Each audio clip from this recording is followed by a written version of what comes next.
Eu lhes contarei. Voavam como um disco quando jogamos sobre a superfície da água. De repente, a palavra disco voador e tudo isso da forma crescente desapareceu. E todos começaram a falar de discos voadores. E continuam a vê-los.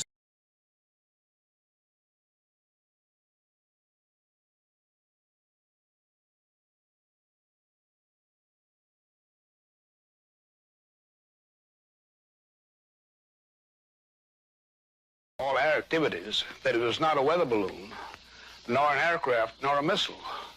It was something else of which we didn't know what it was. They were just fragments strewn all over the area, an area about 3/4 of a mile long and several hundred feet wide. So we proceeded to pick up the parts. These little members could not be broken, could not be burned. I even tried to burn that, would not burn. See, that stuff weighs nothing. It's not any thicker than tinfoil in a pack of cigarettes. Says, I tried to bend this stuff. Says, it will not bend. They wanted me to tell them about it, and I couldn't say anything. And when the general came in, he told me not to say anything, that he would handle it.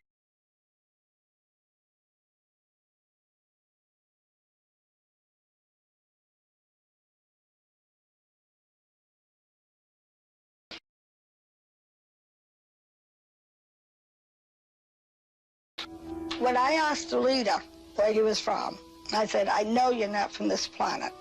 And this is when I saw the star map. It looked almost like I was looking out a window. It had dimension to it. It was about 3 or 4 feet long and about 2 feet high. There were all these balls of light in it. And the leader explained to me that the heavy lines, the places they go all the time or frequently, the broken lines were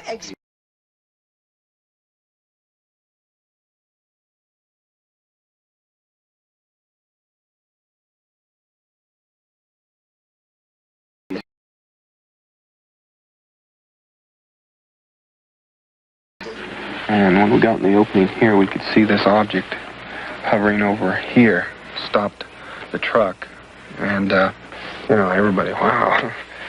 What did it look like? How big was it? How bright?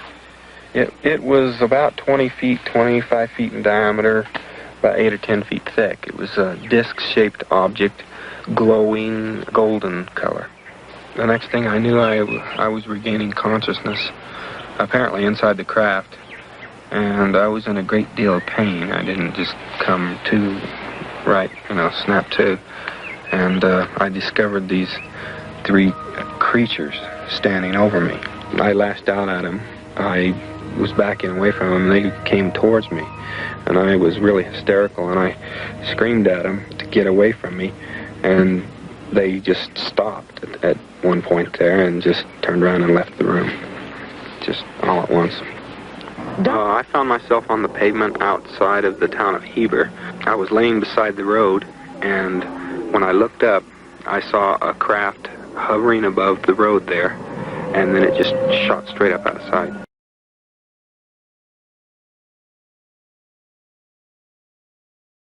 Eles eram recebidos por um feixe de luz e que impedia que eles movimentassem qualquer parte do músculo, até para pedir socorro. E que, a partir daí, a dor se tornava insuportável e eles eram tomados de profunda fraqueza, como se eles estivessem sendo dopados. Quando nós estávamos chegando, tipo, uns 50 metros da minha casa, ela bateu em mim e apontou para cima. Eu tenho que pedir para o prefeito monitorar. Maria, o que foi? O que foi, Maria? O que está passando mal?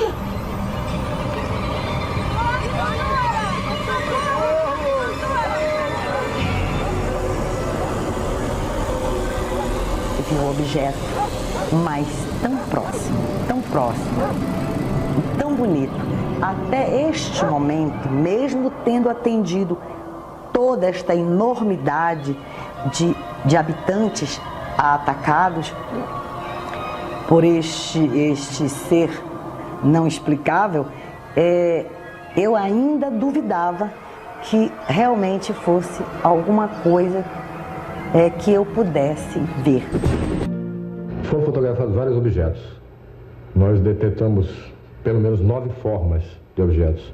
Sondas, naves, forma de disco voador. E a maior de todas que a gente viu, tinha uma forma de uma bola de futebol, aquela bola de futebol americana.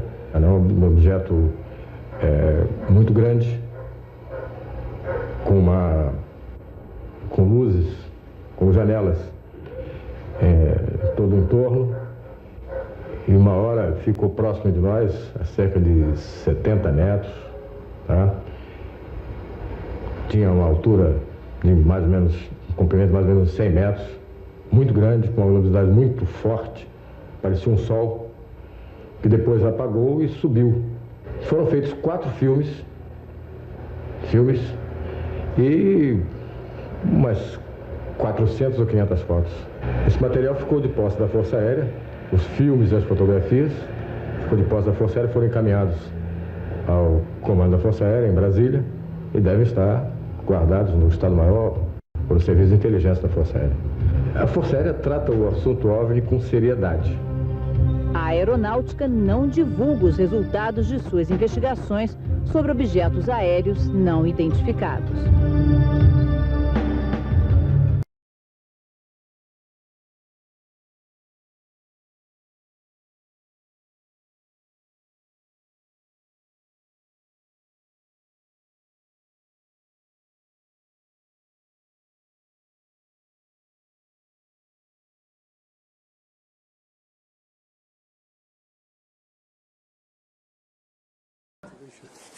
And we stopped somewhere back there at the site, and that's when we saw the object out here, and it came into the forest. It went through the trees, bobbing up and down, traveling primarily in a horizontal plane, but it would go up and down a bit. And we tried to get close. We came up toward the fence, the barbed wire fence up there, and it went back out into the field, and then it exploded silently into objects, white objects, and disappeared. So we went out into the field looking for any residue because it was dripping something that looked like molten metal or sparks were coming off it. We found no evidence. That's when we saw the objects in the sky to the north, and then later the ones to the south that sent down a beam. When the object went out into the field, we could see it reflecting off the windows, top and bottom. In fact, so brightly I was concerned about the people in the farmhouse. I mean, it looked like it was on fire. We watched it till it exploded, then we went out into the field, and we went across the field, past the farmer's house, and across there's a road in front of his house, a small road, and some brush, and we wandered through a small stream, and everybody got wet, which discouraged us from staying out too much longer because it was cold and damp and windy, and went out in the field on the other side, and that's when we saw the objects in the sky to the south, and the object sent down the beam on us.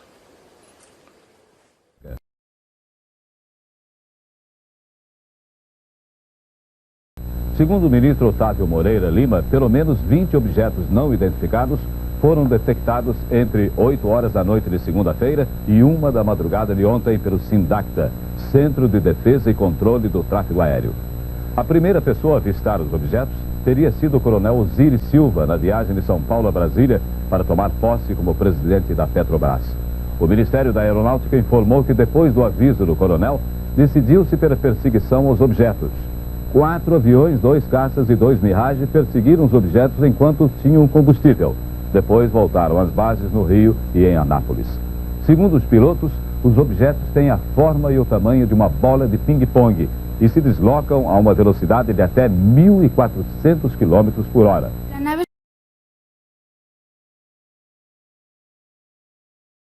Salieron 3 seres.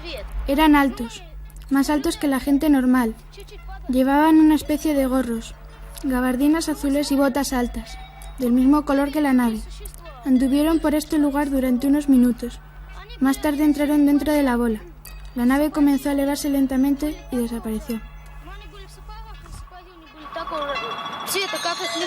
Salieron de la nave. Yo me quedé inmóvil, como paralizado. Estábamos todos muy asustados. 2 de los seres salieron de la nave y observaron el lugar. Después de 5 minutos se fueron. Cuando desaparecieron, me mareé. La cabeza me dolía y me daba vueltas.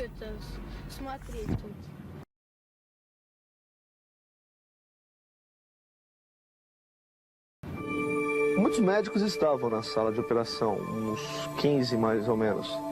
Haviam alguns bombeiros e policiais militares em volta da mesa de operação. Um tenente do exército ficou gravando tudo com uma câmera portátil, enquanto um outro oficial ficava fazendo anotações. Um dos médicos se aproximou e abriu a boca do ET. Puxou a língua para fora com uma pinça. Era uma língua comprida, preta e fina, com uns 12 centímetros, mais ou menos. Quando o médico soltou a língua, ela voltou direto para dentro da boca. Esse ET tinha um cheiro insuportável de amônia. Ele tinha 1,60 m de altura, com os pés grandes, em forma de V. Tinha uma pele de tom marrom escuro e uma espécie de óleo por cima. A cabeça era grande, maior do que a nossa, com uma espécie de 3 chifres assim por cima. Também não tinha nariz, só 2 buraquinhos no rosto. A boca era bem pequena e ele tinha 2 olhos grandes e vermelhos, sem pupilas. Suas pernas eram curtas e finas, e os braços eram finos e longos. No dia seguinte, às 3 da manhã, o mesmo comboio militar fortemente armado, com o comando do sargento Pedrosa e a inteligência militar, levaram o ET até a instalação militar em Campinas, onde ele foi entregue ao capitão Ramírez e ao oficial Promesa. Por trás da aparência normal do campus, a universidade tem, na verdade, 2 laboratórios no porão, com acesso restrito. Devia ter mais ou menos meio metro. Meio metro, olho grande. Olho grande, vermelho. A cabeça era grande. E tinha 3 chifres, E braço fino. E não tinha roupa, não. A pele era... parecia que tinha graxa. Viscosa, a pele viscosa. O corpo de bombeiro colocou dentro da caixa. Uma caixa de madeira coberta com saco. Não é desse mundo, não é. O corpo de bombeiro colocou dentro da caixa. Uma caixa de madeira coberta com saco. Não é desse mundo, não é. Eu estava deitado, brilhava muito mesmo. Aqueles passados da menina mesmo, qualquer coisa. Brilhava, não sei se era brasileiro. E o Rio tipo uma marca na frente. Aí embarcaram o caminhão e levantaram ela.